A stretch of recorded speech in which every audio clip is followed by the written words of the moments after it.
Will Dreamworld reopen tomorrow? Well, quite remarkably, despite the fact it still contains a crime scene, and that the accident in which 4 people died was only 48 hours ago. That is a possibility.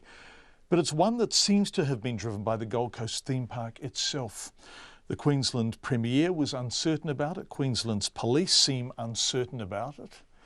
So is there any wider support for what seems a singular desire from Dreamworld's owners for it to reopen its doors in part tomorrow morning and then in full on Saturday? I asked the ABC's Sharnie Kim. Well, John, it's an interesting question because late yesterday the park did announce that it would partially reopen tomorrow for a special Memorial Day dedicated to the victims, with all the proceeds to be donated to the Australian Red Cross. And there was to be smaller rides on offer, the animal attractions, the water park. And then this morning, after Dreamworld's parent company had its annual general meeting in Sydney, they announced the park will be fully up and running again from Saturday onwards, with the exception, of course, of the Thunder River Rapids ride.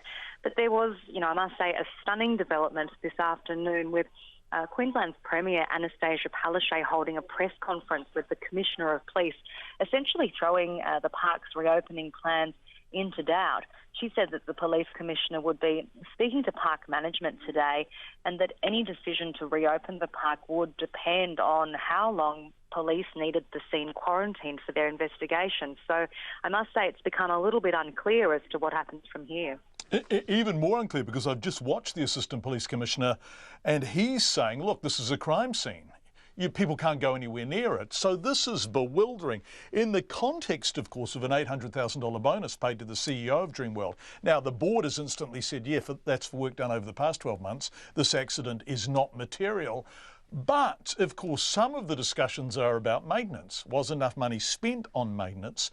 And there are now big disagreements over the safety culture at Dreamworld. The union saying one thing, management saying another. Where is that standing at the moment? Well, in the wake of the strident criticism from the Australian Workers Union over the last couple of days, that's, of course, forced Dreamworld to continue defending its safety record.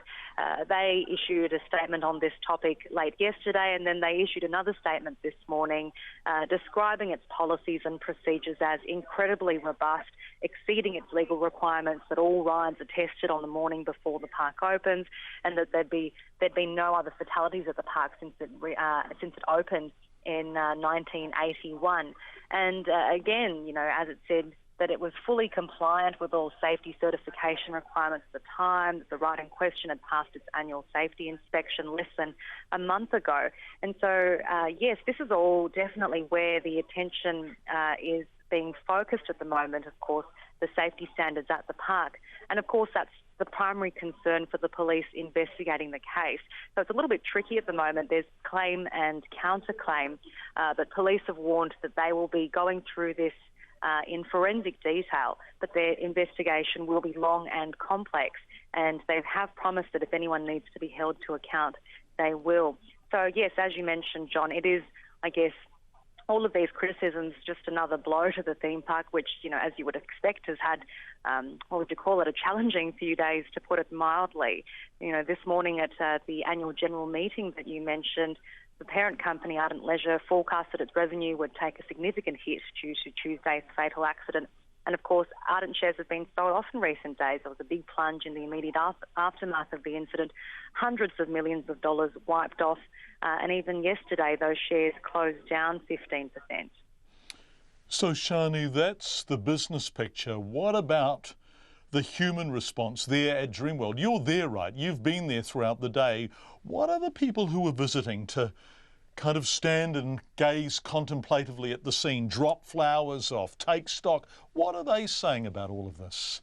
A common thing that I've heard is, people saying, I bring my kids here all the time. I've taken my kids on that very ride. So there's definitely, an emotional connection to the place. I think if you speak to most kind of young people in Australia and parents, they would have been to Dreamworld at some point on some school holiday. So it's really resonated with people and really struck a deep chord. And of course, earlier when we thought that the park was going to be reopening on the weekend, we asked people what they thought about that. Mixed reactions to that. Some people said it's far too soon, it's disrespectful to the families.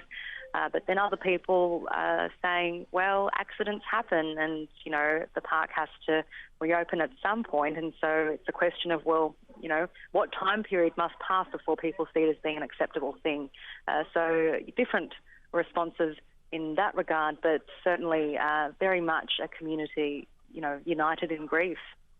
Sharnie Kim from the ABC.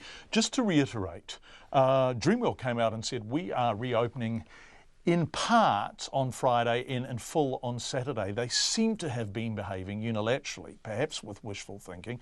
The families are taken aback, obviously, and the police are saying, well, hold on a sec, where the ride is still a crime scene. So at the moment, there is actually now no determination about what Dreamworld is doing, and there will be an announcement later this evening about exactly what's going on. In the meantime, of course, Dreamworld CEO has been paid a bonus of somewhere in the region of $900,000 for work done in the past 12 months.